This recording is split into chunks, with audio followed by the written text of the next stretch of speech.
Hello friends, welcome to Velraj and crime diaries. நம்ம சேனலில் எவ்வளவோ கேசஸ் பார்த்துருக்கோம். பட் இன்னைக்கு நம்ம பார்க்க போகிற இந்த கேஸ் முற்றிலும் வித்தியாசமான ஒரு ட்ரூ கிரைம் கேஸ். அதுவும் இந்த கேஸை பார்த்துட்டு இருக்க பெண்கள் அவங்க பர்சனல் லைஃபோட இதை அழகாக ரிலேட் பண்ணி பார்க்க முடியும்.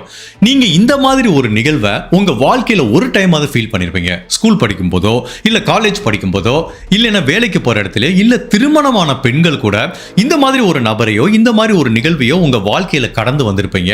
அந்த மாதிரி வித்தியாசமான ஒரு கேஸை தான் இன்னைக்கு நம்ம இந்த வீடியோவில் பார்க்க போகிறோம். பெண்கள் பாதுகாப்பு சம்பந்தமான பல விஷயங்களை இந்த வழக்கிலிருந்து நம்ம கற்றுக்க போகிறோம். அது உங்களுக்கு தேவையில்லாமல் இருந்தால் கூட உங்கள் குடும்ப உறவுகளுக்கோ நண்பர்களுக்கோ தேவைப்படலாம். ஸோ கடைசி வரைக்கும் ஸ்கிப் பண்ணாம பாருங்க. இந்த கேஸ் எங்க இருந்து ஸ்டார்ட் ஆகுதுன்னா, யூஎஸ்ல இருக்க ஐதகோங்கிற ஸ்டேட்ல பாய்ஸுங்கிற ஒரு சின்ன அழகான ஊர் இருக்கு. அந்த ஊர்ல மக்கேலாங்கிற ஒரு பெண்மணி இருக்காங்க. இந்த மக்கேலாக்கு 35 வயசாகுது. அவங்க ஒரு சலூன்ல ஹேர் ட்ரெஸ்ஸரா வேலை பார்த்துட்டு இருக்காங்க. அதாவது முடிவெட்டுற பெண்ணா வேலை பார்த்துட்டு இருக்காங்க. இவங்களுக்கு திருமணமாகி 2 குழந்தைகள் இருக்கு. பட் அவங்க கணவர் கூட ஏற்பட்ட கருத்து வேறுபாடு காரணமா அவர்கிட்ட இருந்து முறைப்படி விவாகரத்து வாங்கிறாங்க. அப்ப தன்னோட அம்மா வீட்டில் தான் இருந்துட்டு வராங்க. இந்த டயத்துல டிராவிஸ் அப்படிங்கிற ஒரு நபரை மீட் பண்றாங்க. அந்த டிராவிஸ் டீசல் மெக்கானிக்கா வேலை பார்த்துட்டு இருக்காரு. அதுவும் ஒரு திருமணமான பெண் தன்னோட கணவர்கிட்ட விவாகரத்து பெற்றதுக்கு அப்புறம் 2 குழந்தைகளோட இருக்கும்போது இன்னொரு நபரை தன்னோட வாழ்க்கையில தேர்ந்தெடுக்கிறாங்க. அப்படின்னா எப்பவுமே தன்னோட குழந்தைகளுக்கு தான் முன்னுரிமை கொடுப்பாங்க. தன்னோட குழந்தைய நல்லா பார்த்துக்கிட்டா அவன் தன்னையும் நல்லா பார்த்துப்பான் அப்படிங்கிற மாதிரி அவங்களுக்கு தோணுது. பட் இந்த டிராவிஸ்ங்கிற நபரை பார்க்கும்போது அவன் இந்த 2 குழந்தைகளையும் தன்னோட சொந்த குழந்தை மாதிரி பார்த்துக்கிறான். அப்போ அவன் தன்னையும் பார்த்துப்பான் அப்படிங்கிற நம்பிக்கையில இந்த நபரை திருமணம் பண்ணிக்கிறாங்க. ஸோ இவங்க திருமண வாழ்க்கையும் ரொம்ப சந்தோஷமா போயிட்டு இருக்கு. அவரும் நல்ல வேலை பார்க்குறாரு, இவங்களும் அந்த சலூன்ல நல்லா சம்பாதிக்கிறாங்க. ஒட்டு மொத்தத்தில் இந்த 2 குழந்தைகள்னு ஒரு சந்தோஷமான வாழ்க்கையை இவங்க வாழ்ந்துட்டு இருக்காங்க. இப்படி இருக்கும்போது ஒரு நாள் 2013ஆம் வருஷம் மக்கேலாங்கிற அந்த பெண்மணி ஒரு நாள் காலையில சலூன் கிளம்பிட்டு இருக்கும்போது கண்ணாடி முன்னாடி நின்று தன்னை பார்க்குறாங்க. திடீர்னு ரொம்ப குண்டான மாதிரி ஒரு ஃபீல் பண்றாங்க. என்னடா அது, எவ்வளோ ஃபிட்டா இருப்போம், இப்படி வெயிட் போட்டுட்டோமே, ஒன்று பண்ணுவோம், நம்ம வெயிட்டை குறைச்சே ஆகணும், நம்ம லைஃப் ஸ்டைல ஒரு மிகப்பெரிய மாற்றத்தை கொண்டு வரணுங்கிறதுனால ப்ராப்பரான டயட்டில் இருக்காங்க. ஜிம்முக்கு போக ஆரம்பிக்கிறாங்க. ஸோ காலைல சலூனுக்கு போகிறதுக்கு முன்னாடி 1 மணி நேரம் ஜிம்மில் ஹார்ட் ஒர்க் பண்ணிட்டு இருப்பாங்க. அந்த மாதிரி தான் 2013ஆம் வருஷம் ஒரு நாள் ஜிம்மில் இப்படி வெயிட் தூக்கிட்டு இருக்காங்க. அப்போ பக்கத்தில் ஒரு நபர் சொல்கிறாரு, ஹாய் அப்படிங்கிறாரு. இவங்களும் ஹாய்ங்கிறாங்க. என்ன மேம் இது, இவ்வளோ வெயிட் தூக்குறீங்கிறாரு. அப்போ தான் இவங்களுக்கு புரியுது இவங்க அளவுக்கு அதிகமான வெயிட் போட்டு எக்ஸசைஸ் பண்ணிட்டு இருக்காங்க. பட் அந்த நபர் என்ன சொல்கிறாருன்னா, என்னோட பேர் கிறிஸ் அப்படிங்கிற மாதிரி இவங்க கிட்ட இன்ட்ரோடியூஸ் பண்ணிக்கிறாரு. அதோட முழு பேர் கிறிஸ்டோபர், நான் ஒரு ட்ரக் டிரைவராக இருக்கேங்கிற மாதிரி சொல்கிறாரு. மேடம், நான் தூரத்துலேருந்து பார்த்தேன், இவ்வளோ வெயிட்டை போட்டு தூக்கிட்டு இருக்கீங்களே, உண்மையிலே நீங்கள் வேற லெவல் அப்படிங்கிற மாதிரி இந்த பெண்மணியை அப்ரிஷியேட் பண்ணுறாரு. ஸோ இவங்களுக்கும் அவரோட அப்ரிசியேஷன் பிடிச்சிருக்கு. பட் அதையும் தாண்டி அந்த நபர் தான் கிட்ட கொஞ்சம் வலிஞ்சு பேசுகிற மாதிரி இருக்கிறதுனால, ஓகே ஓகே தேங்க்யூ சார், நான் கிளம்பணும், எனக்கு வேலை இருக்கு அப்படிங்கிற மாதிரி இவங்க அந்த இடத்த விட்டு நகர்ந்து போறாங்க. அப்படி நகர்ந்து போய் அந்த ஜிம்மை விட்டு வெளியில போலான்னு சொல்லி முயற்சி பண்ணும்போது அந்த நபர் கிறிஸ்டோபர் மக்கேலா அப்படிங்கிற மாதிரி கூப்பிடுறாரு. உடனே இவங்க திரும்பி பார்க்குறாங்க. சொல்லுங்க கிறிஸ், என்ன வேணும்னு கேட்குறாங்க. உங்கள் ஃபோன் நம்பர் கிடைக்குமா அப்படிங்கிற மாதிரி கேட்குறாரு. அப்போ இந்த பெண் சொல்கிறாங்க, நீங்கள் என்ன ட்ரை பண்ணுறதுலாம் வேஸ்ட்டு. அப்போ அவங்க கையில் போட்டிருந்த அந்த வெட்டிங் ரிங்கை காமிக்கிறாங்க. பாருங்கள், எனக்கு ஏற்கனவே கல்யாணம் ஆச்சு, 2 குழந்தைகள் இருக்குது, அதனால உங்கள் டயத்தை எங்கிட்ட வேஸ்ட் பண்ணாதீங்க அப்படிங்கிற மாதிரி கோபமாலாம் சொல்ல சிரிச்சிட்டு ஒரு ஃப்ரெண்ட்லியாக சொல்கிறாங்க. கிறிஸ்டோபரும் அதை அக்னாலேஜ் பண்ணிக்கிறாரு. சரி சரி, ஓகே ஓகே, ஒன்றும் பிரச்சனை இல்லை, எனக்கு உங்களை ரொம்ப பிடிச்சிருந்தது, அதனால தான் ஃபோன் நம்பர் கேட்டேங்கிற மாதிரி அவர் சொல்கிறாரு. அப்போ இந்த பெண்மணி என்ன சொல்கிறாங்கன்னா, அது ஒன்றும் ப்ராப்ளம் இல்லை கிறிஸ், இந்த ஜிம்மோட ஸ்ட்ரீட்டில் எண்டில் ஒரு கடை இருக்குது, சலூன் கடை இருக்குது, அங்கே தான் நான் ஹேர் ட்ரெஸ்ஸராக வேலை பார்த்துட்டு இருக்கேன். உங்களுக்கு எப்போயாவது ஹேர் கட் பண்ணோன்னா என்னோட சலூனுக்கு வாங்கங்கிற மாதிரி அந்த சலூனோட விசிட்டிங் கார்டை இந்த பெண்மணி கொடுத்துட்டு போகிறாங்க. பட் இதுதான் மக்கேலா அவங்க வாழ்க்கையில் பண்ண மிகப்பெரிய தவறு. இதுக்கப்புறம் அவங்க வாழ்க்கையில் நடக்க போகிற ஒவ்வொரு நிகழ்வுகளும் நம்ம கற்பனைக்கும் அப்பாற்பட்டது. ஸோ இவங்க என்ன பண்ணுறாங்கன்னா, அந்த நபர்கிட்ட விசிட்டிங் கார்டு கொடுத்துட்டு அவங்கவுங்க வேலையை பார்க்க போயிட்டாங்க. ஒரு 4-5 நாள் இருக்கும். அப்போ மக்கேலா ஒரு காலையில் 11 மணி இருக்கும். தன்னோட சலூனில் ரொம்ப பிஸியாக நிறைய பேத்துக்கு முடி வெட்டிட்டு இருக்காங்க. அப்போ திடீர்னு ஒரு நபர் ஹாய் அப்படிங்கிறாரு. திரும்பி பார்த்தா அந்த கிறிஸ் நிற்கிறாரு. இவர் எங்கேயோ பார்த்த மாதிரி இருக்கு, ஆனால் எங்கே பார்த்தோங்கிற மாதிரி மக்கேலாக்கு ஞாபகம் இல்லை. அப்போ அந்த கிறிஸ் தன்னை அறிமுகப்படுத்திக்கிறாரு. அன்னைக்கு ஜிம்மில் பார்த்தோமே, உங்களுக்கு ஞாபகம் இருக்காங்கிறாரு. ஓ சாரி நான் உங்களை மறந்துட்டேன். ஹலோ கிறிஸ், வாங்க எங்கள் சலூனுக்கு வந்ததுக்கு சந்தோஷம் அப்படிங்கிற மாதிரி சொல்கிறாங்க. எனக்கு கொஞ்சம் ஹேர் கட் பண்ணணுங்கிறாங்க. ஆப்வியஸ்லி வாங்க உங்களுக்கு சூப்பராக பண்ணி விடுறேங்கிற மாதிரி இப்போ அந்த கிறிஸ்டோபருக்கு வந்து ஹேர் கட் பண்ண போகிறாங்க. ஜென்ரல் அந்த மகேலா எப்படின்னா நல்ல ஃப்ரெண்ட்லியான ஜாலியான பர்சன். அதுவும் தன்னோட சலூனுக்கு வர கிளைண்ட் கிட்ட ஒரு நல்ல ரிலேஷன்ஷிப், ஃப்ரெண்ட்லியான ரிலேஷன்ஷிப் வந்து வச்சுப்பாங்க. பிகாஸ் இந்த ஹேர் கட் பண்ணுற ½ அன் அவர் வந்து பார்த்தீங்கன்னா க்ளோஸாக அவங்களோட ஒர்க் பண்ணும்போது பல கதைகள் பேசும்போது ஆட்டோமேட்டிக்காக அந்த கிளைண்ட்டுக்கும் இவங்களுக்கும் ஒரு நல்ல ரிலேஷன்ஷிப் ஏற்படும். அந்த மாதிரி தான் இந்த கிறிஸ்டோபர் கிட்டையும் ஜாலியாக பேச ஆரம்பிக்கிறாங்க. அப்போ அந்த கிறிஸ்டோபர் தான் என்ன பண்ணுறோம், தன்னோட பாஸ்ட் என்ன அப்படிங்கிறத ஒன்றா சொல்ல ஆரம்பிக்கிறாரு. அவர் என்ன சொல்கிறாருன்னா, நான் முன்னாடி ஒரு ரொம்ப பேட் பர்சனாக இருந்தேன், ஜெயிலுக்கெல்லாம் போயிட்டு வந்தேன், பட் இப்போ திருந்தி என்னோட வாழ்க்கையை சீரமைச்சு ஒரு நல்ல மனிதனாக வாழ்ந்துட்டு இருக்கேங்கிற மாதிரி சொல்கிறாரு. ஓகே, நீங்கள் இப்போ எங்கே வேலை பார்க்குறீங்க அப்படின்னு கேட்டதுக்கு அவர் என்ன சொல்கிறாருன்னா, நான் நார்த் டக்கோடாங்கிற ஒரு ஸ்டேட்டில் வந்து ட்ரக் டிரைவராக வேலை பார்த்துட்டு இருக்கேன். ஸோ என்னோட சொந்த ஊர் வந்து பாய்ஸுங்கிற இந்த ஊர் தான். பட் ஒவ்வொரு மாதமும் வந்து நான் அங்கே ட்ரக் டிரைவர் வேலைக்கு போவேன். கிட்டத்தட்ட ஒரு 1 மந்த் அங்கே வேலை இருக்கும். தொடர்ந்து ட்ரக் ஓட்டிகிட்டே இருப்பேன். நைட்டு தூங்குறது முதற்கொண்டு ட்ரக்கில் தான். பட் எப்போ அந்த 1 மந்த் ஒர்க்கு முடிஞ்சதுக்கப்புறம் ஒரு 10 days பிரேக் கிடைக்கும். அப்போ என்னோட சொந்த ஊரான இந்த ஊருக்கு வருவேன். எங்கள் அம்மா அப்பா கூட ஒரு 10 days இருந்துட்டு திரும்ப நான் வேலைக்கு போயிடுவேன் அப்படிங்கிற மாதிரி அவரை பற்றியான பலவிதமான கதைகளை சொல்கிறாரு. இவங்களும் சொல்கிறாங்க, எனக்கு திருமணம் ஆச்சு, என்னோட கணவர் இருக்காரு, 2 குழந்தைகள் இருக்காங்கன்னு ஒரு நல்ல நண்பர்கள் அப்படிங்கிற அடிப்படையில் 2 பேரும் அந்த ஹேர் கட் பண்ணுற ½ அன் அவர் வந்து அவங்கள பற்றியான விஷயங்களை ஷேர் பண்ணிக்கிறாங்க. இப்போ ஹேர் கட் முடிஞ்சது, இவர் கடையில் பே பண்ணுறாரு. கிறிஸ்டோபர் கிளம்பி போகிறாரு. சொல்கிறாரு, உங்களை சந்திச்சதில் ரொம்ப மகிழ்ச்சி, நான் இனிமேல் எப்போவுமே உங்கள் கடைக்கு தான் ஹேர் கட் பண்ண வருவேங்கிற மாதிரி கிறிஸ்டோபர் இவங்க கிட்ட பாய் அப்படின்னு சொல்லிட்டு கிளம்பி போயிடாரு. ஸோ இவங்களும் மற்ற கிளைண்ட்டு கிட்ட எப்படி ஒரு ஃப்ரெண்ட்லியாக பழகுனாங்களோ அதே மாதிரி தான் கிறிஸ்டோபர் கிட்டையும் பழகுனாங்க. பட் கிறிஸ்டோபரும் அதே மாதிரி தான் ஒரு நல்ல நண்பர்ங்கிற முறையில் பேசிட்டு இருந்தார்.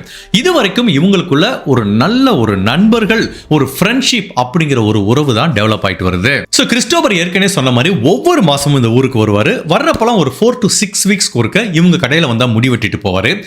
ஏற்கனவே கிறிஸ்டோபருக்கு மகேலாங்கிற அந்த பெண்மணி மேலே ஒரு சின்ன ஐடியா, ஆசை இருந்தால் கூட எப்போ அவங்க திருமணம் ஆச்சு, குழந்தைகள்லாம் இருக்காங்கன்னு அவங்க சொன்னாங்களோ அப்போ இருந்தே அவர் டிஸ்டர்ப் பண்ணுறதில்ல.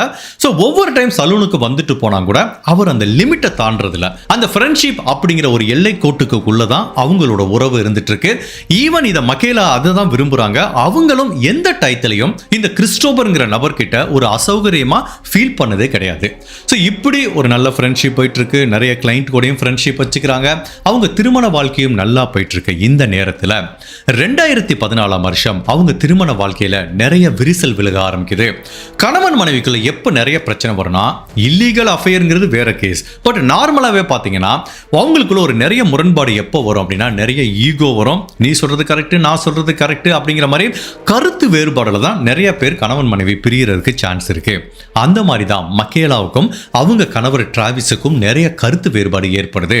ஈவன் இந்த குழந்தைகள் வளர்க்கறதுலேருந்து டெய்லி அவங்க வேலைக்கு போறதுலேருந்து பல விதங்களில் நிறைய கருத்து வேறுபாடு ஏற்படுது. அதே டயத்தில் டிராவிஸுங்கிற இந்த கணவர் மோசமான கணவர் கிடையாது. இவங்களை அப்யூஸ் பண்ணுறதோ இல்லை கொடுமைப்படுத்துறதோ இல்லை வேற ஏதாவது ட்ரபிள் பண்ணுறதோ எந்த மாதிரியும் கிடையாது. ஒரு நார்மலாக கணவன் மனைவிக்கு உள்ள வர கருத்து வேறுபாடு. பட் இது வந்து மகேலாங்கிற அந்த பெண்மணிக்கு சுத்தமாக பிடிக்கல. நம்மளுக்குள்ள ஒத்து வராது, நாளுக்கு நாள் இந்த உறவுல வந்து ஒரு ஃபேட் ஆகிட்டே போகுது, நம்ம பிரிஞ்சிடலாமா அப்படிங்கிற மாதிரி டிராவிஸ் கிட்ட கேட்குறாங்க. டிராவிஸ் என்ன ஃபீல் பண்ணுறாரு, கணவன் மனைவிக்குள்ள வர கருத்து வேறுபாடு தான், இதுக்காக போய் டிவோர்ஸ் பண்ண முடியுமா, நம்ம பேசி சரி பண்ணலான்னு அவர் எவ்வளவோ முயற்சி பண்ணா கூட இந்த மகேலாக்கு, இந்த டிராவிஸ் கூட ஒரு திருமண வாழ்க்கையை கண்டினியூ பண்ணுறதுல விருப்பம் இல்லை. அப்போ ஒரு ஸ்டேஜில் முடிவு பண்ணிட்டாங்க, இல்லை நான் உங்ககிட்டேருந்து விவாகரத்து வாங்க போகிறேங்கிறாங்க. பட் இவங்க ரொம்ப அடமெண்ட்டாக இருக்கிறதுனால அந்த கணவர் டிராவிஸுக்கும் ஒன்றும் பண்ண முடியல. சரிம்மா, இதுக்கு மேலே ஓம் விருப்பம், நான் உன்னை ஃபோர்ஸ் பண்ணி என் கூட இருக்க வைக்க மாட்டேங்கிற மாதிரி அவர் உறுதிமொழி சொல்கிறாரு. இப்போ 2 பேரும் கோர்ட்டில் அவங்களோட டிவோர்ஸ் மனுவை வந்து தாக்கல் பண்ணுறாங்க. இப்போ அந்த மகேலா என்ன ஃபீல் பண்ணுறாங்க, சரி ஓகே, இப்போ தான் நம்ம விவாகரத்து தாக்கல் பண்ணிட்டோம், அது எப்படி ஒரு 6 மாதம் ஆகும், அது வரைக்கும் ஏன் நம்ம இவர் கூட வந்துட்டு ஏற்கனவே பிடிக்கலன்னு பிரியறன்னு முடிவு பண்ணிட்டோம், அதனால தான் திரும்ப தன்னோட அம்மா வீட்டுக்கே போகலாம் அப்படிங்கிற மாதிரி தன்னோட 2 குழந்தைகளையும் கூட்டிட்டு மகேலா அவங்க அம்மா வீட்டுக்கு போகிறாங்க. டிராவிஸ் தனியா இருந்துட்டு வராரு. மனிதர்கள் அப்படிங்கிறதுனாலே தவறு செய்வது இயல்பான விஷயம் தான். நம்ம எல்லாருமே 100% நான் கரெக்டா முடிவு எடுத்துட்டேன்னு எந்த மனிதனுமே வாழ்க்கையில வந்து சொல்லவே முடியாது. ஏதோ ஒரு இடத்துல தவறான முடிவு எடுத்திருப்பான். அந்த முடிவிலிருந்து வர தாக்கத்தையும் அதிலிருந்து வர பின் விளைவுகளையும் வச்சு அந்த மனிதன் வந்து வாழ்க்கையில பாடம் கத்துப்பான். அந்த மாதிரி தான் இந்த மகேலா அவங்க வாழ்க்கையில எவ்வளவு கரெக்டான பல முடிவுகள் எடுத்தா கூட அவங்க எடுத்த சில முடிவுகள் அவங்க வாழ்க்கையை மட்டுமல்ல அந்த 2 குழந்தைகளோட வாழ்க்கையும் தலைகீழா திருப்பி போட போகுது. இதுவரைக்கும் அவங்க வாழ்க்கை அப்படியே சமநிலையில போயிட்டு இருந்தா கூட தன்னோட கணவர்கிட்ட இருந்து விவாகரத்து வாங்கினதுக்கு அப்புறம் அவங்க வாழ்க்கையில மிகப்பெரிய மாற்றங்கள் நிகழ ஆரம்பிக்குது. இதுக்கப்புறம் இந்த மகேலாவோட வாழ்க்கையில என்ன நடந்தது, என்ன பேராபத்து நிகழ்ந்தது அப்படிங்கிற பலவித குழப்பங்களும் திருப்பங்களும் நிறைஞ்ச யூஎஸ்ல நடந்த ஒரு வித்தியாசமான ட்ரூ கிரைம் கேஸ் தான் இன்னைக்கு நம்ம இந்த வீடியோல பார்க்க போறோம். பெண்கள் கடைசி வரைக்கும் இந்த வீடியோவை ஸ்கிப் பண்ணாம பாருங்க. சோ இந்த கணவர்கிட்ட இருந்து டிவோர்ஸ் வாங்கி வந்ததுக்கு அப்புறம் மகேலாக்கு என்ன நிகழ்ந்ததுங்கிறத நம்ம தெரிஞ்சுக்கிறதுக்கு முன்னாடி உங்க டைம் 2 செகண்ட்ஸ் எனக்காக ஸ்பெண்ட் பண்ணி என்னோட வீடியோஸ் உங்களுக்கு பிடிச்சிருந்துச்சுன்னா லைக் பண்ணிட்டு கமெண்ட் பண்ணுங்க. இன்கேஸ் என்னோட சேனலை இது வரைக்கும் நீங்க சப்ஸ்கிரைப் பண்ணாம பார்த்தீங்கன்னா மறக்காம சப்ஸ்கிரைப் பண்ணி என்ன சப்போர்ட் பண்ணுங்க. நீங்க கொடுக்குற ஒவ்வொரு லைக்கும் கமெண்ட்டும் சப்ஸ்கிரிப்ஷனும் மட்டும்தான் நம்ம சேனலை அடுத்த லெவலுக்கு எடுத்துட்டு போகும். நிறைய பேர் வீடியோ பார்க்குற சுவாரஸ்யத்தில் லைக் பண்றதில்ல. சோ மறக்காம லைக் பண்ணுங்க. சப்ஸ்கிரைப் பண்ணாம இருந்தா மறக்காம சப்ஸ்கிரைப் பண்ணுங்க. இப்போ மகேலா தன்னோட கணவர்கிட்ட இருந்து பிரிஞ்சு வந்துறாங்க. டிவோர்ஸ் ப்ராசஸ் போயிட்டு இருக்கு. தன்னோட அம்மா வீட்டில் இருந்தாங்க. அப்படி இருந்தாலும் ரெகுலரா தான் எந்த சலூன்ல வேலை பார்க்குறோமோ அந்த சலூன்ல ஒர்க்குக்கு வந்துட்டு இருக்காங்க. வழக்கம் போல அவங்க கிளைண்ட் வந்துட்டு இருக்காங்க. இவங்களோட ஃப்ரெண்டு கிறிஸ்டோபர்ங்கிற நபரும் ஒரு தடவை வராரு. அவர்கிட்ட கேஷுவலா பேசுறாங்க. அப்போ வந்து பாத்தீங்கன்னா ரொம்ப சேடா இருக்காங்க. அப்ப கிறிஸ்டோபர் கேட்கிறாரு, என்ன ஆச்சு மகேலா, எப்போ ரொம்ப ஹாப்பியா இருப்பீங்களே, இன்னைக்கு ஏன் ரொம்ப சேடா இருக்கீங்கிற மாதிரி கேட்கிறாரு. இல்ல இந்த மாதிரி என்னோட கணவருக்கு எனக்கும் பெரிய பிரச்சனை வந்துருச்சு, நாங்க செப்பரேட் ஆயிட்டோம், கூடிய விரைவில் விவாகரத்து வாங்க போறோம் அப்படிங்கிற மாதிரி அவர்கிட்ட ஒரு நண்பர் அப்படிங்கிற முறையில் ஷேர் பண்றாங்க. அப்ப கிறிஸ்டோபரும் சரி, I am really sorry for that, everything going to be fine அப்படிங்கிற மாதிரி அவங்களுக்கு ஆறுதல் சொல்றாரு. ஸோ இவங்களும் சரி ஓகே தன்னோட நண்பருங்கிற முறையில் எல்லாத்தையுமே அவர்கிட்ட ஷேர் பண்றாங்க. தனக்கும் தன்னோட கணவருக்கும் எந்த விதமான முரண்பாடு வந்தது, இப்போ எந்த ஸ்டேஜில் நிற்கிது, எப்போ டிவோர்ஸ் கிடைக்கணும், அந்த முடிவெற்ற ½ அன் ஹவர்ல இந்த கிறிஸ்டோபர் கிட்ட எல்லாத்தையும் சொல்லிக்கிறாங்க. அப்ப என்ன பண்றாரு கிறிஸ்டோபர் வந்து நிறைய விஷயங்கள் வந்து இவங்களுக்கு ஆறுதலா பேச ஆரம்பிக்கிறாரு. நம்ம கிட்ட ஒரு விஷயம் எல்லாமே நிறைய இருக்குன்னு வச்சுக்கோங்களேன், இல்ல போதுங்கிற அளவுக்கு இருக்குன்னா அப்ப அந்த விஷயத்தை வந்து நம்ம கிட்ட யாராவது கொடுத்தாங்கன்னா அதோட முக்கியத்துவம் தெரியாது நம்மளுக்கு. ஃபார் எக்ஸாம்பிள் நல்ல பிரியாணி 2-3 பிரியாணி சாப்பிட்ட வயிறு ஃபுல்லா இருக்கு, அப்ப வேற ஏதாவது இன்னொரு பிடிச்ச ஐட்டத்தை கொடுத்தா கூட நம்மளால சாப்பிட முடியாது. பட் அதே டயத்துல நம்ம பசியோட இருக்கும்போது நமக்கு சாதாரண பிடிக்காத ஒரு டிஷ் கொடுத்தா கூட சாப்பிடுவோம். அதே மாதிரி தான் இவங்களும் கேஸை பொறுத்த வரைக்கும் தன்னோட கணவர்கிட்ட இருந்து பிரிஞ்சு வந்து ஒரு மிகப்பெரிய தனிமையை ஃபீல் பண்றாங்க. தன்னோட காதல், அன்பு, அந்த ஒரு கேரிங், பெண்கள் ஒரு ஆண் கிட்ட இருந்து எதிர்பார்க்கிற அந்த லவ் எல்லாத்தையுமே மிஸ் பண்றாங்க. ரொம்ப தனிமையா வெறுமையா ஃபீல் பண்ண ஆரம்பிக்கிறாங்க. அப்ப இந்த கிறிஸ்டோபர் பேசுற ஒவ்வொரு வார்த்தையும் அவங்களுக்கு வந்து பாத்தீங்கன்னா அவ்வளோ ஒரு தேனாமிருத மாதிரி இருக்கு. நீ கவலைப்படாத, உனக்கு நான் இருக்கேன், நீ எப்ப வேணாலும் எனக்கு கால் பண்ணலாம், உனக்கு என்ன உதவி வேணாலும் கேளு, you are a very nice person, you deserve a good company அப்படிங்கிற மாதிரி இந்த கிறிஸ்டோபர் இவங்ககிட்ட அதிகமாக அக்கறை எடுத்து பேசிக்கிட்டதுனால கிறிஸ்டோபர் மேல இவங்களுக்கு வந்து அளவுக்கு அதிகமான ஈடுபாடு வர ஆரம்பிக்குது. பரவாயில்ல, தன்னோட கணவர் தான் இல்ல, இப்போ எவனோ ஒருத்தன் நல்லா 2 வருஷமா ஃப்ரெண்டா இருந்தான், இப்ப தாங்கிட்ட ஒரு நல்ல ஒரு அன்பை கொடுக்குறாங்க போது இவங்களுக்கும் கிறிஸ்டோபர் மேல ஒரு ஈடுபாடு வர ஆரம்பிக்குது. இந்த மகேலாங்கிற பெண்மணியை பொறுத்த வரைக்கும் அவங்களுக்கு வாழ்க்கையில இப்ப கிடைக்காத மிகப்பெரிய விஷயம் என்ன அப்படின்னா அன்பு, காதல், எமோஷனல் சப்போர்ட்டுமாங்க. பெண்கள் எப்பவுமே ஒரு ஆண்கிட்ட இருந்து அந்த எமோஷனல் சப்போர்ட் தான் எதிர்பார்ப்பாங்க. அதை வந்து இந்த கிறிஸ்டோபர் வந்து கரெக்டா கொடுக்குறான். ஸோ அதனால இவங்க வீட்டுக்கு போறாங்க. போனதுக்கு அப்புறம் கூட கிறிஸ்டோபர் கிட்ட ஃபோன் பண்ணி பேசுறாங்க. ஸோ இவங்க உறவு வந்து நண்பர் அப்படிங்கிறதையும் தாண்டி அடுத்த லெவலுக்கு போக ஆரம்பிக்குது. அப்போ ஒரு நாள் கிறிஸ்டோபர் இவங்க சலூனுக்கு வர்றான். நேராகவே ஓப்பனாக அவங்ககிட்ட கேட்டுறான், அந்த மாதிரி உங்களை ஒரு நாளைக்கு ரெஸ்டாரண்ட்டுக்கு சாப்பிட கூட்டிட்டு போகலாமா, ஒரு டேட்டிங் போகலாமா, டேட் நைட், அதாவது டின்னர் டேட் போகலாமா அப்படிங்கிற மாதிரி கேட்குறான். இவங்களும் ஒய் நாட் போகலாமே அப்படிங்கிற மாதிரி ஓகேன்னு சொல்கிறாங்க. அதே மாதிரி இவன் என்ன பண்ணுறான், கிறிஸ்டோபர் வர்றான். இவங்க ஒர்க்கு முடிச்சதுக்கப்புறம் இவங்களை வந்து ஒரு ஹோட்டலுக்கு டின்னர் சாப்பிட்றதுக்கு கூட்டிகிட்டு போகிறான். ஒரு பெரிய ஹோட்டல், அவ்வளோ காஸ்ட்லியான ஹோட்டலுக்கு கூப்பிட்டு போகிறான். இவன் ஒரு சாதாரண ட்ரக் டிரைவர் தான், எவ்வளோ சம்பாதிச்சிட முடியும், எதுக்குப்பா இப்படி செலவழிக்கிறாங்கிறாங்க. இல்லை நீ உண்மையிலே யூ டிசர்வ் ஆல் தீஸ் அப்படிங்கிற மாதிரி இந்த கிறிஸ்டோபர் சொல்கிறாரு. அதுக்கப்புறம் கிறிஸ்டோபர் சர்ப்ரைஸாக ஒரு பிரேஸ்லெட் வாங்கி தராரு. பார்த்தா அவ்வளோ காஸ்ட்லியான பிரேஸ்லெட்டு. அதை பார்த்து மகேலா மிரண்டு போயிட்டாங்க. ஃபர்ஸ்ட் டேட்லேயே, அதுவும் டின்னர் டேட்லேயே இவ்வளோ காஸ்ட்லியாக ஏன் நீங்கள் எனக்கு ப்ரெசென்ட் பண்ணுறீங்கன்னு கேட்குறாங்க. இல்லை இந்த மாதிரி பணம், இந்த மாதிரி நகை, பொருள், மெட்டீரியலிஸ்டிக்கான திங்ஸ் எல்லாத்தையும் தாண்டி நீ எனக்கு அவ்வளவு முக்கியத்துவம் வாய்ந்தவ, எனக்கு உன்னை ரொம்ப பிடிச்சிருக்கு அப்படிங்கிற மாதிரி இவரும் தன்னோட காதலை வந்து ப்ரொபோஸ் பண்றாரு. ஸோ இவங்களுக்கும் ஹாப்பி ஆயிடுச்சு. தன்னோட கணவர் இல்லாதப்ப கூட தான் மேல ஒருத்தன் இப்படி அன்பு செலுத்துறானே, கரெக்டா அந்த கேப்பை இவன் ஃபில் பண்ணிட்டானே, இவன் ஏன் நம்ம வாழ்க்கை துணையா இருக்கக்கூடாது அப்படிங்கிற ஒரு எண்ணமும் வர ஆரம்பிக்குது. பட் அப்படி இருந்தா கூட இவங்களுக்கு ஒரு விஷயம் மனசுல உறுத்திட்டே இருக்கு. பெண்களை பொறுத்த வரைக்கும் பாத்தீங்கன்னா எல்லாமே ஃபாஸ்டா போச்சுன்னா அப்படி ஒரு ஸ்பீட் பிரேக் போடுவாங்க, அவசரப்பட்டு எந்த முடிவும் எடுக்க மாட்டாங்க. இப்பதான் கணவர்கிட்ட இருந்து பிரிஞ்சு வந்தோம், இவன் நண்பரா பல நாள் தெரிஞ்சா கூட இப்ப இவன் கொடுக்குற அன்பு ஆறுதலா இருக்கு. திடீர்னு ஒரு நாள் டின்னர் கூட்டிட்டு வர்றான், இவன் என்னன்னா பிரசன்ட் பண்றான், எல்லாமே ரொம்ப ஃபாஸ்டா போற மாதிரி இருக்குங்கிற மாதிரி ஒரு சின்ன விஷயமே இவங்க மனசை உறுத்துனா கூட இவன் கிறிஸ்டோபர் நமக்கு சரியானவன் அப்படிங்கிறது வந்து இவங்க மனசுல தோண ஆரம்பிக்குது. இவங்க ஏற்கனவே தன்னோட அம்மா வீட்டில் இருக்காங்க. அப்போ ஒரு நாள் கிறிஸ்டோபரை தன்னோட அம்மா கிட்ட அறிமுகப்படுத்துறதுக்காக கூட்டிட்டு போறாங்க. அந்த கிறிஸ்டோபரும் வீட்டுக்கு வர்றான். அவங்க அம்மா கிட்ட அறிமுகமானதுக்கு அப்புறம் இவங்களோட 2 குழந்தைகள் கிட்டையும் கிறிஸ்டோபர் வந்து ஜாலியா விளையாட ஆரம்பிக்கிறான். அதுவும் அந்த 2 குழந்தைகள் இந்த கிறிஸ்டோபரோட பிரசன்ஸை அப்படி என்ஜாய் பண்றாங்க. இதை தொலைதூரமா உட்காந்து பார்த்துட்டு இருந்த மகேலாங்கிற இந்த பெண்மணி அவங்க அம்மாக்கும் பயங்கர ஹாப்பி ஆயிடுச்சு. பிகாஸ் ஏற்கனவே 2 திருமண வாழ்க்கையும் ஒரு ப்ராப்ளத்துல முடிஞ்சிருச்சு.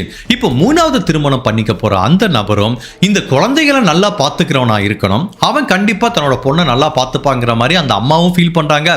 இப்போ மகேலாக்கு வந்து இந்த கிறிஸ்டோபர் மேல ஏற்கனவே ஒரு ஐடியா இருக்கு. இப்போ அவன் தன்னோட குழந்தைகளையும் நல்லா பார்த்துக்கிறது இவங்களுக்கு ஒரு அளவில்லாத ஆனந்தத்தை உண்டு பண்ணுது. இவன் தாண்டா நம்ம ஆளு, இவனை தான் நம்ம திருமணம் பண்ணிக்கணும் அப்படிங்கிற மாதிரி அவங்க மனசுக்குள்ளேயே முடிவு பண்ணிட்டாங்க. ஸோ இப்படியே போயிட்டு இருக்கும்போது இவன் அந்த குழந்தைகள் கிட்ட விளையாண்டு முடிச்சதுக்கு அப்புறம் இந்த மகேலா கிட்ட வர்றான். ஓகே, நான் இப்போ உன் குழந்தைகள்லாம் சந்தோஷப்படுத்திட்டேன், உனக்கு நான் ஒரு ரொம்ப ஹாப்பியான நியூஸ் சொல்ல போறேங்கிற மாதிரி சொல்றான். இவங்களுக்கு ஒன்றும் புரியல, என்ன ஹாப்பியான நியூஸ்னா, நான் வந்து வெளியூருக்கு போய் ட்ரக் டிரைவரை வேலை பார்த்தேன்ல, அந்த வேலையை நான் விட்டுட்டேன். பிகாஸ் அந்த வேலைக்கு போனா மாசம் ஃபுல்லா வெளியூர்ல தங்க வேண்டியது இருக்கு, உன் கூட குறைவான டைம் தான் ஸ்பெண்ட் பண்ண வேண்டியது இருக்கு. அதனால அந்த வேலையை விட்டுட்டு இனிமேல் இங்கே ஏதோ ஒரு வேலை தேடிக்க போறேன், நான் முழு டைம் உன் கூடயும் உன் குடும்பத்தோடையும் தான் இருக்க போறேன்னு சொல்லும்போது மகேலாக்கு பயங்கர ஹாப்பி ஆச்சு. பிகாஸ் பெண்களை பொறுத்த வரைக்கும் ஒருத்தர் தனக்காக நிறைய விஷயங்கள் பண்ணும்போது ஆட்டோமேட்டிக்கா ஒரு அஃபெக்ஷன் வரும், அதுவும் தனியா இருக்கிற பெண்களுக்கு. இப்போ இந்த பெண்மணி பார்த்தேன்னா யாரா இவன் தான் மேல இவ்வளவு அன்பையும் பாசத்தையும் காட்டுறான், தன்னோட குழந்தைகளையும் நல்லா பார்த்துக்கிறான், தனக்காக வேலையெல்லாம் விட்டுட்டு இங்கே ஒரு வேலை தேட வர்றானே அப்படிங்கிற மாதிரி கிறிஸ்டோபர் மேல அவங்களுக்கு மதிப்பு அதிகமாயிடுச்சு. ஸோ அப்பவே முடிவு பண்ணிட்டாங்க, கூடிய விரைவில் இவனை திருமணம் கூட பண்ணிக்கலாங்கிற மாதிரி முடிவு பண்றாங்க. ஸோ அந்த கிறிஸ்டோபரும் வேலையை விட்டுட்டு வர்றான், இந்த ஊர்ல கிடைக்கிற சின்ன சின்ன வேலையை பார்த்துட்டு இருக்கான். பட் இப்போ இவன் வெளியூர்ல இல்லாம இந்த ஊர்ல இருக்கிறதுனால அளவுக்கு அதிகமான மகேலா கூட டைம் ஸ்பெண்ட் பண்ண ஆரம்பிக்கிறான். சாயங்காலம் அவங்க சலூன்ல வேலை முடிஞ்சதுலேருந்து வீட்டுக்கு வர வரைக்கும் ஃபுல்லாக அவங்க கூட இருக்கான். வீட்டுக்கு வந்ததுக்கு அப்புறம் கூட ஃபோன் பேசுறது, மெசேஜ் அனுப்புறது அப்படின்னு கிட்டத்தட்ட தூங்குற நேரம் தவிர இந்த மகேலாவோட வாழ்க்கையில எல்லா நேரமும் இந்த கிறிஸ்டோபர் இருக்க ஆரம்பிக்கிறான். தமிழ்ல ஒரு பழமொழி சொல்லுவாங்க, அளவுக்கு மீறினால் அமிர்தமும் நஞ்சுமாங்க. ஓகே, ஒரு பெண்ணை பொறுத்த வரைக்கும் ஒரு ஆண் தன் மேல பாசம் காட்டுறதும் அன்பு காட்டுறதும் காதலிக்கிறதும் சந்தோஷமான விஷயம் தான். பட் அதுக்குன்னு ஒரு லிமிட் இருக்குல்ல. எல்லாமே ஓவர் டூ பண்ணா என்ன ஆகும்னா ஒரு சின்ன ஃப்ரஸ்ட்ரேஷன் வரும், ஒரு சின்ன சந்தேகம் வரும். பிகாஸ் நம்ம நல்லாவே தெரியும், எல்லாமே ஓவர் டூ பண்ணா அந்த விஷயம் மேல ஒரு சலிப்பு ஏற்படும். இப்போ இவங்களுக்கு அதே தான். ஏற்கனவே இவங்க என்ன குழப்பத்தில் இருக்காங்கன்னா, நம்ம ரொம்ப ஃபாஸ்டா போறோமோ, இன்னும் டிவோர்ஸ் கூட வாங்கல, அதுக்குள்ளேயே இன்னொருத்தனை நம்ம வாழ்க்கையில செலக்ட் பண்ணிட்டோமோ, அவ்வளவு ஃபாஸ்டா போயிட்டு இருக்கோங்கிற ஒரு சின்ன குழப்பமும் இருக்கு. அதே டயத்துல இவன் வேலையை விட்டுட்டு இங்க இருக்கிறதுனால 24 மணி நேரமும் ரொம்ப ஓவர் டூவா இவங்க மேல அன்பை பொழியறதுனால இந்த ரிலேஷன்ஷிப் மேல அவங்களுக்கு ஒரு கன்ஃபியூஷன் இருக்கு. அதாவது கிறிஸ்டோபரை பிடிக்காம போல ஒரு குழப்பமான சூழ்நிலை இருக்காங்க. தான் சரியான ஒரு முடிவு எடுத்துட்டோமா இல்ல ஒரு தவறான முடிவு எடுத்துட்டோமா அப்படிங்கிறது தெரியாம அப்படியே குழம்பி போய் நிற்கிறாங்க. இந்த டயத்துல ஒரு நாள் லோக்கல்ல ஒரு பாக்ஸிங் மேட்ச் நடக்குது. அந்த மேட்சுக்கு வந்து இந்த மகேலா தன்னோட ஃப்ரெண்ட்ஸ் கூட போற மாதிரி பிளான் பண்ணியிருக்காங்க. அப்போ இந்த கிறிஸ்டோபர் வந்து எங்க போறேன்னு கேட்குறான். அந்த மாதிரி நாங்கள் பாக்ஸிங் மேட்ச் பார்க்க போறோம்னா நீயும் வர்றையாங்கிற மாதிரி கேட்குறாங்க. அவனும் சரி நானும் வர்றேங்கிறான். அந்த பாக்ஸிங் மேட்ச் நடந்துட்டு இருக்கு. பட் இந்த மேட்சுக்கு வர்றதுக்கு முன்னாடி கிறிஸ்டோபர் வந்து நல்லாவே குடிச்சிருக்கான். ஸோ இந்த பக்கம் வந்து மகேலா அவங்க ஃப்ரெண்ட்ஸ்லாம் உட்காந்து பார்த்துட்டு இருக்காங்க. பக்கத்தில் கிறிஸ்டோபரும் உட்காந்து இந்த மேட்சை பார்த்துட்டு இருக்கான். அதில் 2 பேர் பாக்ஸிங் சண்டை போட்டுட்டு இருக்காங்க. அதில் ஒருத்தருக்கு கிறிஸ்டோபர் சப்போர்ட் பண்ணுறான். பட் கிறிஸ்டோபர் சப்போர்ட் பண்ணுற அந்த நபரை வந்து எதிர்மனையில் இருக்க போட்டியாளர் அடின்னு அடிக்கிறாரு. இது கிறிஸ்டோபருக்கு பயங்கர கோபம் வந்துருச்சு. உடனே எந்திரிக்கிறான். பார்த்தீங்கன்னா ஃபுல் போதையில் இருக்கான். அந்த பாக்ஸிங் சர்க்கியூட்டுக்கு முன்னாடி போய் நின்று, டேய் என்னடா அடிக்கிற, நல்லா அடிடா, குத்துறா அப்படிங்கிற மாதிரி ஒரு பயங்கரமா ஒரு குடிச்சிட்டு கேவலமா ஒருத்தன் பிஹேவ் பண்ண எப்படி இருக்கும் அப்படி பிஹேவ் பண்றான். அந்த பாக்ஸிங் மேட்ச் பார்க்குற எல்லாருமே இவனை தான் பார்க்குறாங்க. இதை பார்த்தவொடனே மகேலாக்கு பயங்கர தர்ம சங்கடம் ஆயிடுச்சு. அதே டயத்தில் பயங்கர ஷாக்கிங்காக இருக்கு அவங்களுக்கு. ஏன் அப்படின்னா இது வரைக்கும் இந்த கிறிஸ்டோபரை ஒரு நல்ல மென்மையான காதலையும் அன்பையும் வெளிப்படுத்துற ஒரு நபராக தான் தெரிஞ்சிருக்கு. பட் கிறிஸ்டோபருக்கு உள்ள இவ்வளவு கோப காரணம், இவ்வளவு பெரிய அரக்கணம், இவ்வளவு பெரிய குடிகாரனும் இருக்காங்கிறது அவங்களுக்கு இப்பதான் தெரியுது. இவங்களும் கிறிஸ்டோபரை சமாதானப்படுத்தி பார்க்குறாங்க. அவன் கேட்குற மாதிரி தெரியல. இவங்க கையை தள்ளி விட்டுட்டு ஃபுல் போதையில் இவனே போய் உள்ள சண்டை போடல. அது மட்டும் தான் மிச்சம். மற்றபடி வெளியில நின்று பயங்கர பிரச்சனை பண்றான். அப்போ மகேலாக்கு பயங்கர அவமானமா போச்சு. சுத்தி எல்லாம் பார்க்குறாங்க. தன்னோட ஃப்ரெண்ட்ஸ்க்கு முன்னாடி அவமானமா போச்சு. இவனை போயா நீ திருமணம் பண்ணிக்க போறங்கிற மாதிரி எல்லாம் ஏளனமா பார்க்குறாங்க. அப்போ வெறுத்து போய் அந்த கேம் நடக்கிற இடத்த விட்டு வெளியில வந்துடுறாங்க. இவங்க கோச்சிட்டு போனதை பார்த்தா அவனும் வேகமா வர்றான். அவன் வந்து கையை பிடிக்கிறான். எங்க போற, என்ன மேட்ச் முடியலங்கிறான். நீ இவ்வளவு கேவலமா பிஹேவ் பண்ணிருக்க, என் ஃப்ரெண்ட்ஸ்க்கு முன்னாடி எனக்கு அவமானமா போச்சு, நான் வீட்டுக்கு கிளம்புறேன் அப்படிங்கிறாங்க. அப்பதான் அவனோட இன்னொரு சுயரூபம் தெரிய வருது. என்னடி நீயே பெரிய இவ மாதிரி பேசுற, நான் என்ன பண்ணிட்டேன்ப்பா, சப்போர்ட் பண்ண தப்பா, என்னை விட்டுட்டு போயிருவியா, இங்க வாடி அப்படிங்கிற மாதிரி கையை பிடிச்சு இழுக்கிறான்.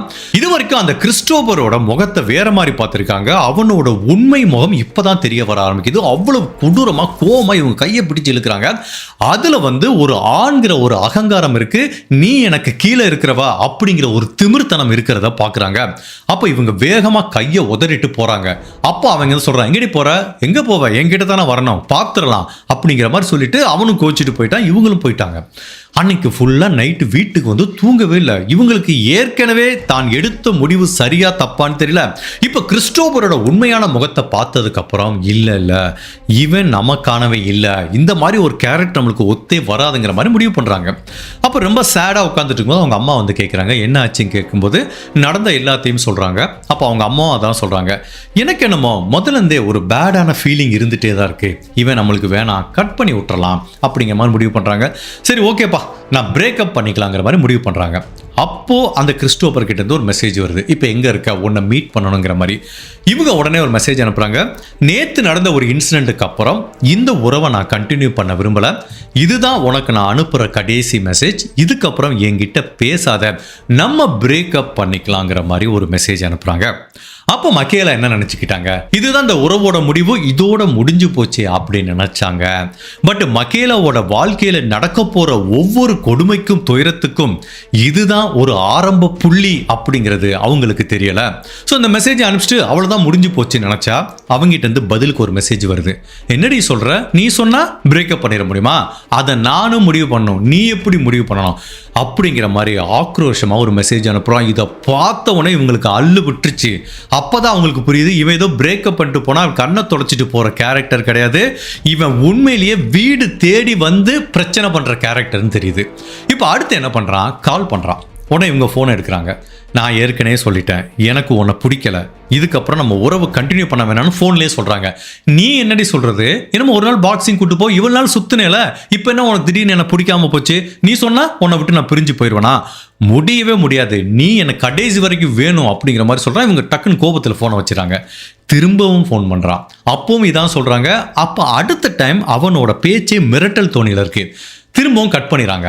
அதுக்கப்புறம் இவங்க ஃபோனை எடுக்கவே இல்லை. தொடர்ந்து 16 முறை ஃபோன் பண்ணியிருக்கான். 16 முறையும் இவங்க ஃபோனை எடுக்கலை. அம்மா பொண்ணு 2 பேரும் பதட்டத்தில் உட்காந்துருக்கும் போது திடீர்னு அவங்க அம்மாவோட ஃபோன் அடிக்குது. அந்த ஃபோனையும் அவங்க பிக்கப் பண்ணல. அதுக்கும் கிட்டத்தட்ட ஒரு 20 முறைக்கு மேலே ஃபோன் அடிச்சிட்டு இருக்கான். ஸோ இவனோட இந்த பிஹேவியரை பார்க்கும்போதே மகேலாக்கு தெரிஞ்சு போச்சு, இவன் பிரேக்கப் பண்ணா சும்மா போகிற ஆள் கிடையாது, இவனை அவ்வளோ சீக்கிரம் தன்னோட வாழ்க்கையிலேருந்து எலிமினேட் பண்ண முடியாது அப்படிங்கிறது அந்த பெண்ணுக்கு நல்லாவே தெரிஞ்சிருக்கு. இப்போ மகேலா ஃபோனவே எடுக்கலையா, வாய்ஸ் மெசேஜ் அனுப்பணும், ரிப்ளை பண்ணலையா, இப்போ மெசேஜ் அனுப்புகிறான். நீ என்னடி பெரியவளா, ஃபோனை எடுக்க மாட்டியா, நீ மட்டும் ஃபோனை எடுக்கலன்னு வச்சுக்குவேன், அதுக்கப்புறம் என்ன நடக்குதுன்னு பாரு, உன்னை கொலை பண்ணாமல் விட மாட்டேன்டி அப்படிங்கிற மாதிரி இந்த மிரட்டல் வந்து அடுத்த லெவலுக்கு வந்து எஸ்கலேட் ஆகுது.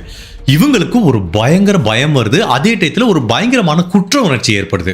பய உணர்வு எப்படி இருக்குன்னா, இவன் அடுத்து என்ன பண்ண போறான் அப்படிங்கிறதுல ஒரு பய உணர்வு இருக்கு. குற்ற உணர்ச்சி எப்படி இருக்குன்னா, தேவையில்லாமல் இவனை நான் தான் என் லைஃப்பில் கூட்டிகிட்டு வந்தேன், இப்போ இவன் வந்ததுனால எனக்கும் ஆபத்து, எங்கள் அம்மாவுக்கும் ஆபத்து, என்னோட குழந்தைகளுக்கும் ஆபத்து அப்படிங்கிற மாதிரி தன்னால தான் அந்த ஒட்டுமொத்த குடும்பத்துக்கும் ஆபத்து அப்படிங்கிற ஒரு குற்ற உணர்ச்சியும் இவங்களுக்கு வர ஆரம்பிக்குது. அப்போ இவங்க வேலை பார்க்குற சலூனோட ஓனரோட பேர் மேகிங்கிற ஒரு பெண்மணி. அந்த பெண்மணி வந்து பார்த்தீங்கன்னா இவங்களுக்கு நல்ல சப்போர்ட்டிவாகவும் ஆறுதலாகவும் இருந்திருக்காங்க. அந்த பெண்மணி கிட்ட போய் சொல்லி அழுகுறாங்க, இதெல்லாம் நடந்துச்சு, நான் ரொம்ப கில்ட்டியாக ஃபீல் பண்ணுறேன்னு. அப்போ அந்த பெண்மணி ஆறுதல் சொல்கிறாங்க, இல்லை நீ பண்ணது தப்பு கிடையாது, அவன் உண்மையான கேரக்டர் தெரியாம தான் அவனை நீ லவ் பண்ணியிருக்க, பட் அவனோட உண்மையான கேரக்டர் தெரிஞ்சதுக்கப்புறம் நீ பிரிஞ்சு வந்திருக்க, அதனால நீ உன்னை பற்றியே கில்ட்டியாகவும் குற்ற உணர்வாகவும் ஃபீல் பண்ணிக்க வேண்டிய அவசியம் இல்லைங்கிற மாதிரி அந்த மேகிங்கிற சலூன் ஓனரும் இவங்களுக்கு எவ்வளவோ ஆறுதல் சொன்னா கூட இவங்களோட ஒவ்வொரு நிமிஷமும் எப்படி இருக்கு தெரியுமா? இவன் அடுத்து என்ன பண்ணுவான், அடுத்து நம்மளை என்ன பண்ண போறான், எங்க வருவான், என்ன பண்ணுவான், என்ன மெசேஜ் அனுப்புவான், ஒவ்வொரு டைமும் ஃபோன் அடிச்சாலே பயமா இருக்கு, வாய்ஸ் மெசேஜ் வந்தாலே பயமா இருக்கு. அப்படிதான் ஒரு நாள் வந்து நைட்டு நல்லா வீட்டில் போய் தூங்கிட்டு இருக்காங்க. திடீர்னு ஒரு ஃபோன் வருது, அன்னோன் நம்பர்ல. இது எடுத்த உடனே நீ என்னடி ஃபோனை எடுக்கலனா எங்க போயிருவா, இந்த வர்றேன் பாரு அப்படிங்கிற மாதிரி சொல்லிட்டு உடனே கட் ஆயிருது. அள்ளு விட்டுருச்சு. அதுக்கப்புறம் யாராவது தூங்க முடியுமா? 24 மணி நேரமும் பய உணர்வோடையே இருக்காங்க. ஸோ இப்படியே சில நாட்கள் உருண்டோடி போது ஒரு நாள் சலூன்லேருந்து வேலை முடிஞ்சு நைட்டு 8 மணிக்கு வீட்டுக்கு வர்றாங்க. அப்படி வீட்டுக்கு உள்ளே போகிறதுக்காக கதவை திறக்கும்போது திடீர்னு திரும்பி பார்க்குறாங்க, இவன் பக்கத்தில் நிற்கிறான். எப்படி இருக்கும் நினச்சி பாருங்க. ஏற்கனவே இவனால் தனக்கு என்ன ஆபத்து வருமோ அப்படின்னு ஒரு பயத்தில் இருக்கும்போது திடீர்னு வந்து பின்னாடி நிற்கிறான். சுற்றி யாருமே இல்லை, ஒரே கும் இருட்டு. இவங்களுக்கு என்ன பண்ணுறதுனே தெரியல.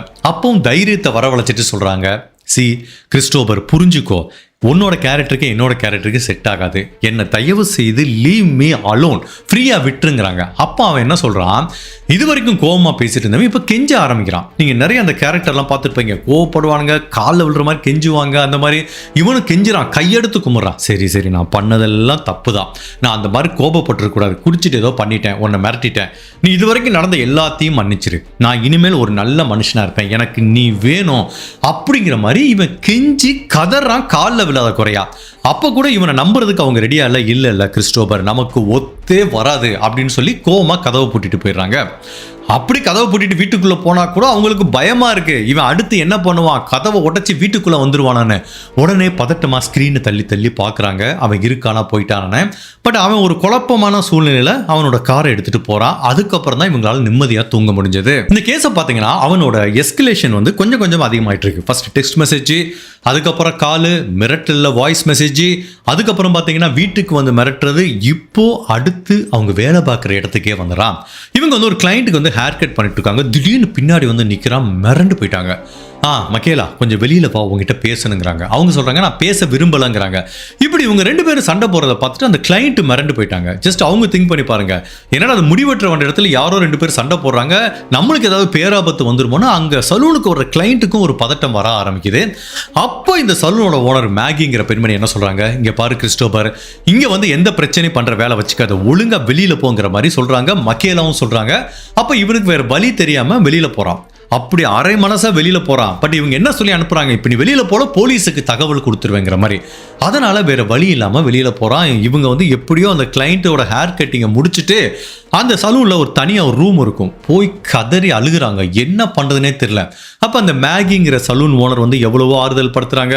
அவங்க அம்மாவுக்கு ஃபோன் பண்ணி சொல்றாங்க, எனக்கு என்ன பண்றதுனே தெரியல, எங்க போறதுனே தெரியல, எங்க போனாலும் பின்னாடியே வர்றான், ஃபோனையும் எடுக்க முடியல, வாய்ஸ் மெசேஜ் அனுப்புறான், டெக்ஸ்ட் மெசேஜ் அனுப்புறான், கால் பண்றான், 24 மணி நேரம் பின்னாடி அனுப்புறான். ஒரு நிம்மதியான வாழ்க்கையை என்னால வாழவே முடியல அப்படிங்கிற மாதிரி இவங்க ஃபீல் பண்றாங்க.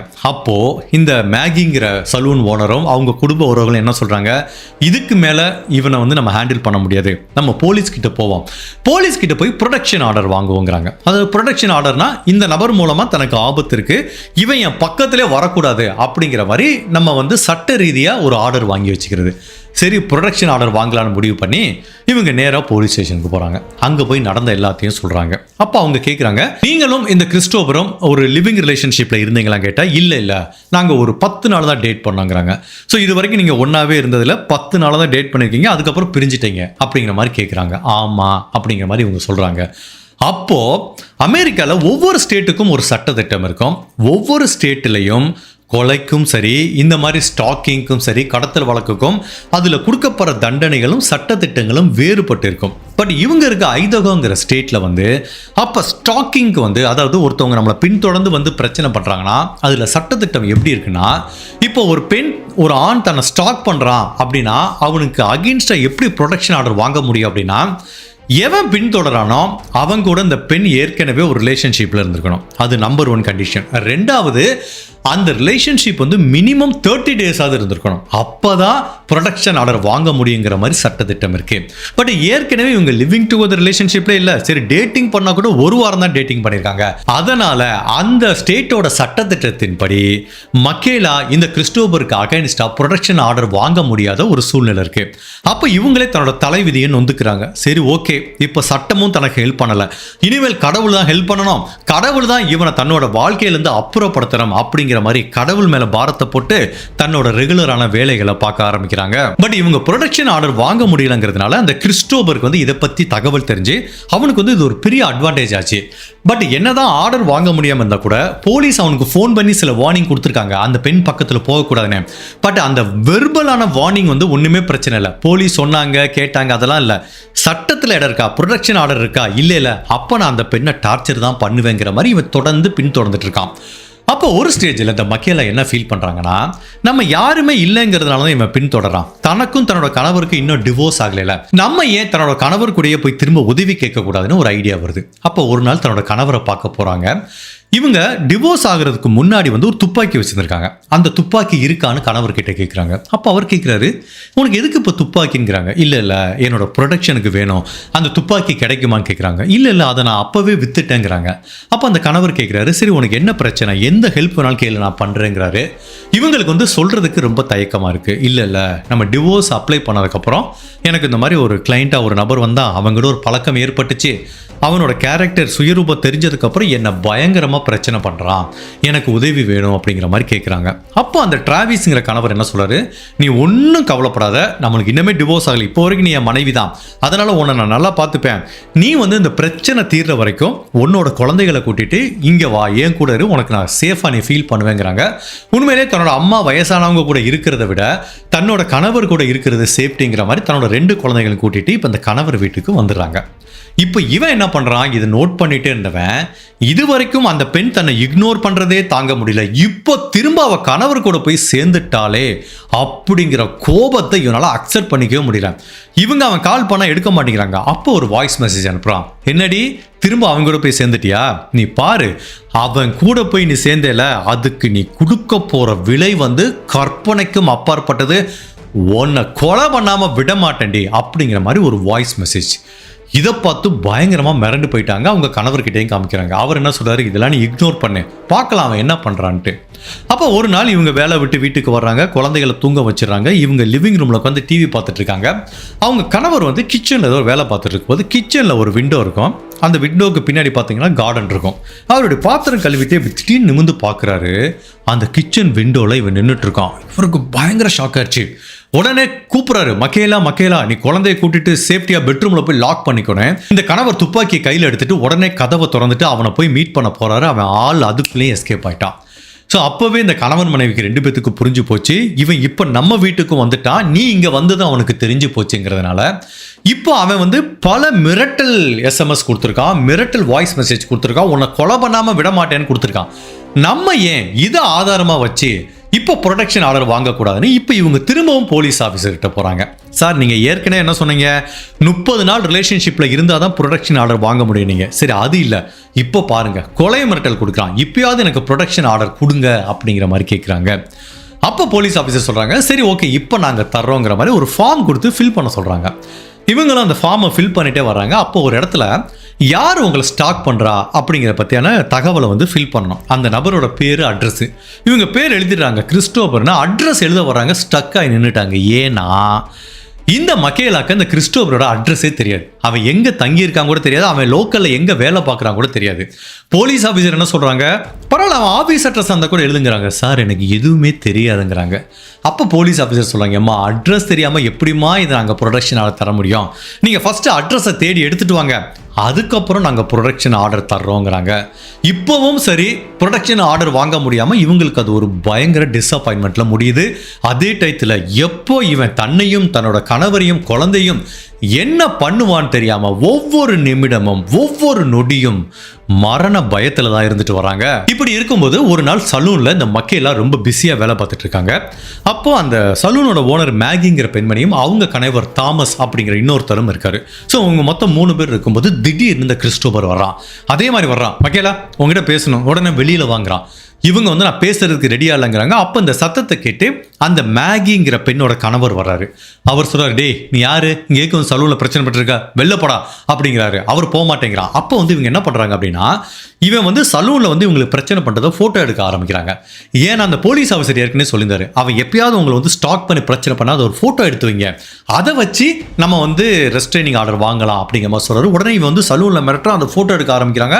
இவனோட மூஞ்ச மூடிக்கிறான், ஐயோ போட்டோ எடுக்கிறான், இவன் போலீஸ்ல கம்ப்ளைண்ட் கொடுத்துருவான்னு பயந்துட்டு அவனும் வெளியில போயிட்டான். இப்போ இவங்களுக்கு அப்படியே சலூன்ல தலையே சுத்திருச்சு, எங்க போனாலும் விட மாட்டேங்கிறான், கேப்பை விட மாட்டேங்கிறான், give me a break man அப்படிங்கிற மாதிரி அவ்வளோ தூரம் ஃப்ரஸ்ட்ரேட் ஆகுது. ஒவ்வொரு நிமிஷமும் வாழ்க்கையில் நிம்மதியே இல்லை. அந்த சலூன்ல போயிட்டு ஒரு பழைய ரெக்கார்டெல்லாம் வச்சிருப்பாங்க, அந்த ரூமுக்குள்ள போயிட்டு கதறி அழுகுறாங்க. கடவுளே நான் வாழ்க்கையில் ஒரு தப்பு பண்ணிட்டேன், இவங்கிட்ட இருந்து எனக்கு விடுதலையே இல்லையா அப்படின்னு யோசிச்சுட்டு அந்த பழைய சலூன் ரெக்கார்டை பார்த்துட்டு இருக்கும்போது டக்குன்னு உங்களுக்கு ஒரு ஐடியா வருது. அதாவது மக்கேலாவும் கிறிஸ்டோபரை லவ் பண்ணிட்டு இருந்த அந்த ஒரு வாரத்தில் இந்த கிறிஸ்டோபர் தன்னோட அம்மாவை ஹேர் கட்டிங்காக இந்த சலூனுக்கு கூட்டிட்டு வந்திருக்கான். இவங்க ஹேர் கட்டிங் பண்ணுவோம் என்ன பண்ணுவாங்கன்னா, கஸ்டமரோட டீட்டெயில் வாங்குவாங்க. நிறைய கஸ்டமர் வந்து பேமெண்ட்டை வந்து செக்காக தருவாங்க. அந்த செக்கில் அந்த கஸ்டமரோட அட்ரஸ் இருக்கும். ஸோ அந்த மாதிரி தான் இந்த கிறிஸ்டோபரோட அம்மா இந்த சலூன் கடைக்கு வரும்போது ஒரு செக்கு கொடுத்துருக்காங்க. அதில் அவங்க அட்ரஸ் இருக்க வாய்ப்பு இருக்குல்ல, டக்குன்னு ஞாபகம் வருது. உடனே பழைய ரெக்கார்டு எல்லாத்தையும் எடுத்து பார்க்குறாங்க. ஃபைனலாக அந்த கிறிஸ்டோபரோட அம்மா வந்த ரெக்கார்டும் இருக்குது, அதில் அந்த அட்ரஸ் இருக்குது.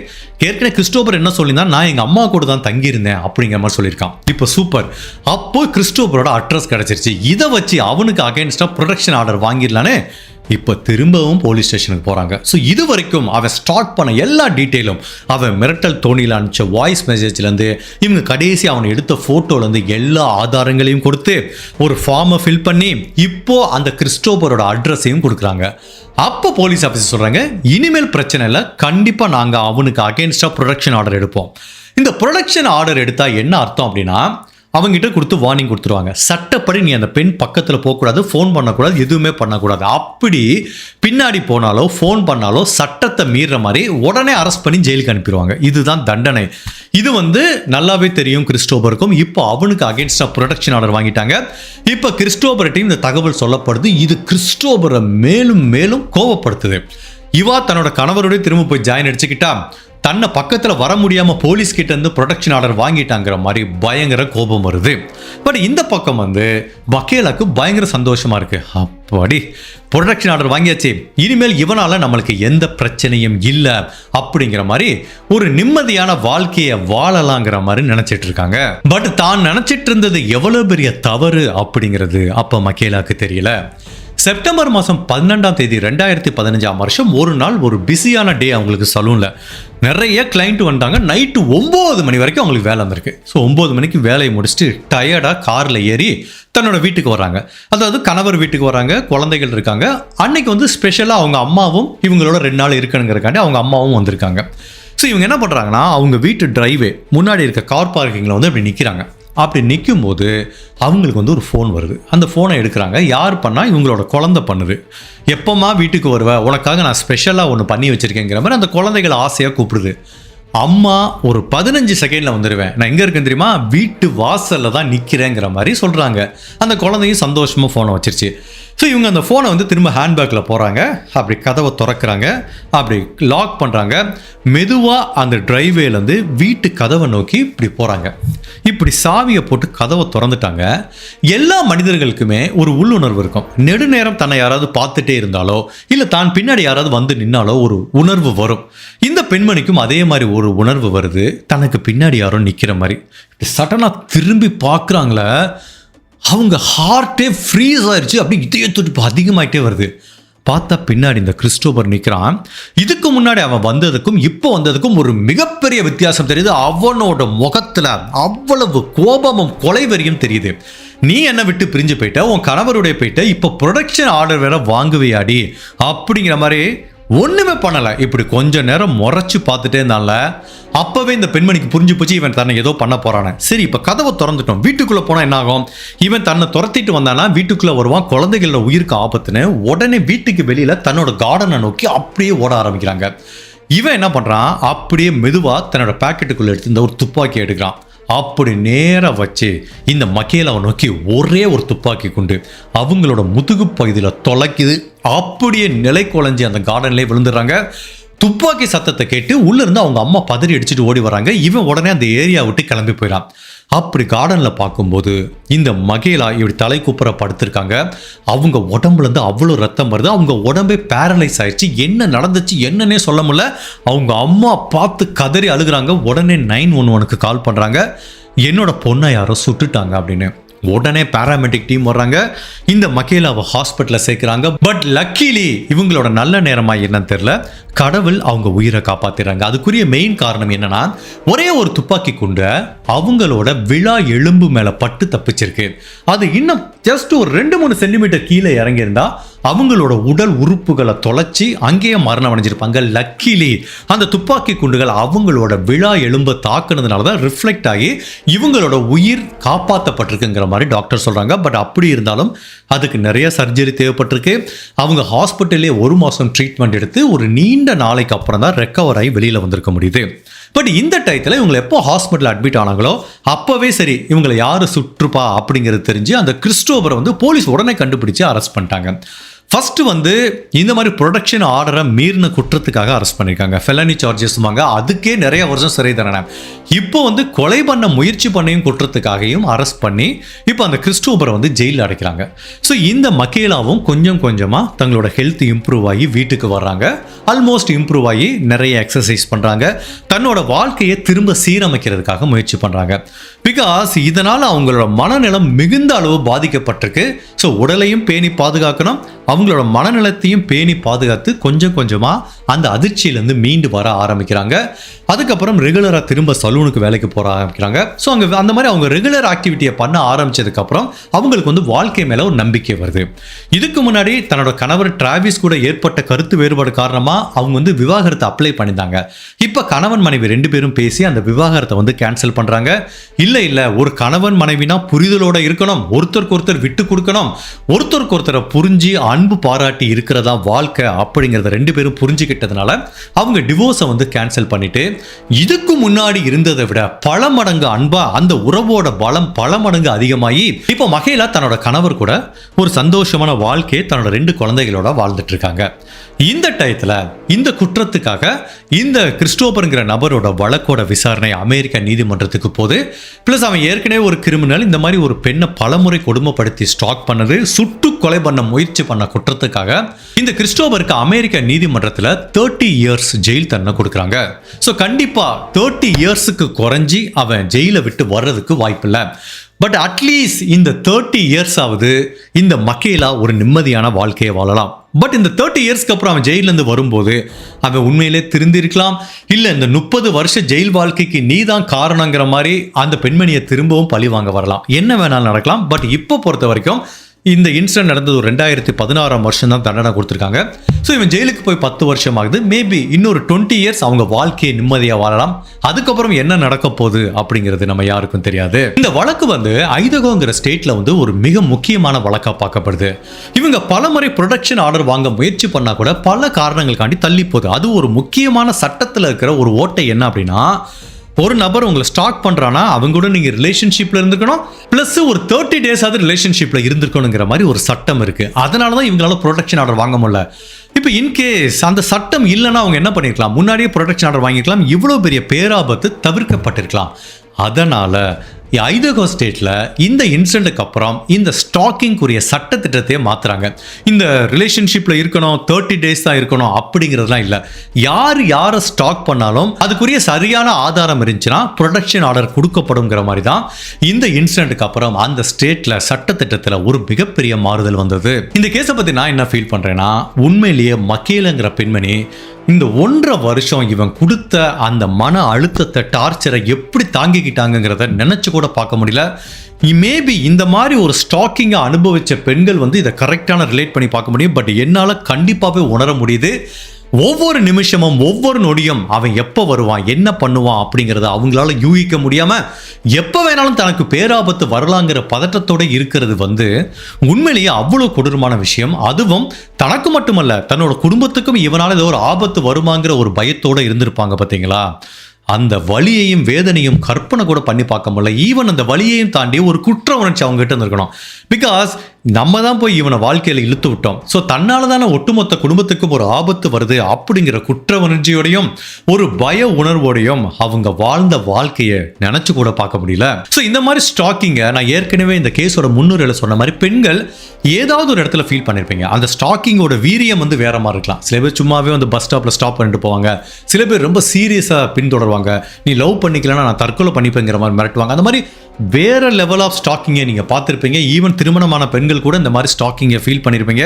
ஸோ ஆப்வியஸ்லி உங்களால் அந்த கேஸை நல்லாவே ரிலேட் பண்ணி பார்க்க முடியும். ஸோ இப்போ ஸ்டாக்கிங்கிறது ஒரு ஆண் பெண்ணை மட்டும் பண்ணுறதில்லை. இப்போ நிறைய பெண்கள் கூட ஆண்களை பண்ணுறாங்க. அந்த மாதிரி கூட சில கேசஸ் நடந்திருக்கு. பட் இந்த மாதிரி பண்ணுறவங்களுக்கு நான் சொல்கிற விஷயம் என்ன அப்படின்னா, அந்த ஸ்டாக் பண்ணுறதுனால நம்ம என்ன அச்சீவ் பண்ண ட்ரை பண்ணுறோன்னா, வலுக்கட்டாயமாக ஒருத்தவங்களோட உறவை அவங்க அன்பை நம்ம வின் பண்ணுறதுக்கு ட்ரை பண்ணோம். அந்த பொண்ணு உன்னை பிடிக்கலன்னு தானே போகுது, அந்த பையன் உன்னை பிடிக்கலன்னு தானே போகிறான்.